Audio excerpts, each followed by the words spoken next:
This is Optimal Living Daily episode 2628, Why Giving Up Control is Giving In to Joy by Dr. Kelly Flanagan of drkellyflanagan.com. And I'm Justin Malik. Welcome back to Optimal Living Daily, or the OLD podcast, where I read to you from some of the best blogs I can find and get permission from, mostly covering personal development and minimalism on this show.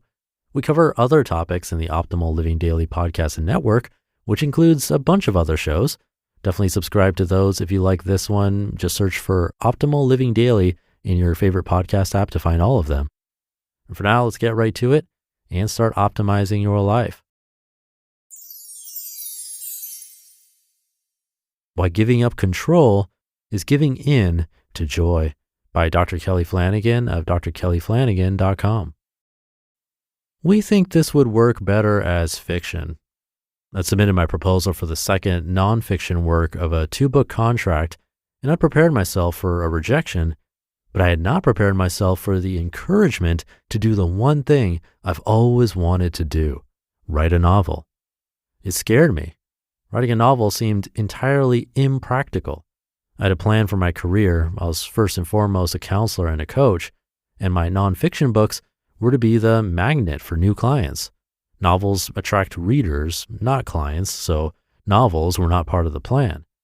And yet, there's a little one who lives on in all of us, and they aren't interested in planning, they're interested in playing. When I was a boy, I would sit for hours in my bedroom, every book taken down from the shelf, surrounded by all those beloved stories, delighting in them. That little boy wasn't concerned about how to put dinner on the table. He was more interested in staying outside on a warm summer evening, biking up and down the sidewalk as the streetlights came on, until someone finally forced him to come inside where the dinner on the table was already cold. That little boy living on in me is fine with giving up control over his success because he's never really had any control anyway, nor any success for that matter. So I surrendered to his passion and started writing a novel. However, it quickly became clear the release of control was just beginning.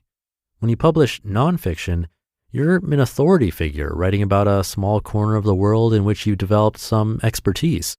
Your job is to make a concept completely comprehensible, to create order out of chaos, if you will. And that feels like being in control.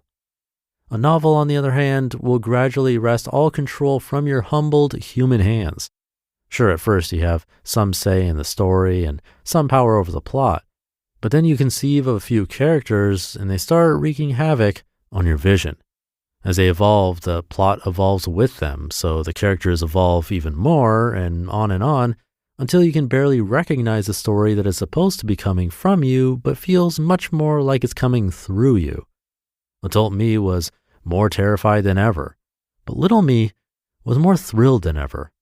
To him, it was like tucking his arms in and tipping his body sideways at the top of a grassy hill on a summer afternoon until gravity takes him and sends him tumbling towards the bottom, carefree about what bumps he might hit along the way. So we wrapped our arms around each other and rolled down that hill together, and eventually we got to the bottom. The manuscript was complete. We were a little banged up and bruised, but the little boy in me was bursting with joy about what had just happened. He wanted to tell everyone about it. However, adult me was having second thoughts. After finishing the first draft, I went for a walk with a friend and told him it was done. He asked if I'd send it to my editor yet. I told him I hadn't, and I was considering never doing so. I just don't know if fiction is the way to go, I said. I'm thinking about writing a new proposal for a book about following your passion. I'll never forget what he said next. Well, how can you write a book about following your passion if you're not following your passion for publishing a novel? You see, the scariest thing about a lifelong dream is not the possibility of never living it, it's the possibility of living it and discovering that it doesn't live up to its possibilities. The hardest thing is to love something that doesn't love you back. Here, the little one in me trembles too. He knows what it's like to love and to be left lonely. He knows how loud he echoes in silent, empty spaces. We both know that once we share what we've created with the world, we will have surrendered our last little bit of control, our quietude. However, we also both know you don't tumble down a hill because it's safe. You do it because surrendering to gravity is the greatest thrill of all. So I go home, compose an email to my editor, attach the manuscript, and hit send. I take one more scary step in the transition from nonfiction author to novelist. But somewhere inside of me, it's a warm summer night and the streetlights are coming on and the crickets are tuning up as I pedal up and down the sidewalk.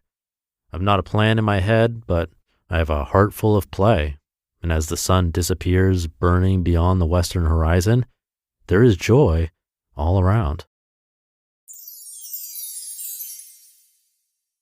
You just listened to the post titled, Why Giving Up Control is Giving In to Joy by Dr. Kelly Flanagan of drkellyflanagan.com. Thank you to Dr. Flanagan. This is the first time I'm sharing his work here on this show, but he's been shared regularly over on Optimal Relationships Daily. But since it's the first time I'm sharing his work here, I'll give you a little bit of his background. Dr. Flanagan grew up in a small town in rural Illinois and wanted to get out as fast as he could, thinking that satisfaction would be found outside the small town. He ended up majoring in psychology at the University of Illinois and then went to Penn State for graduate school. That's where he met his wife, also named Kelly, interestingly, and they had a child, and he earned his PhD in clinical psychology. With becoming a successful therapist, you might think he would have reached life satisfaction, but it was something he was still searching for even years later. That led him down the rabbit hole of writing, publishing his work, and speaking, and eventually moving back to the small town that he was originally from.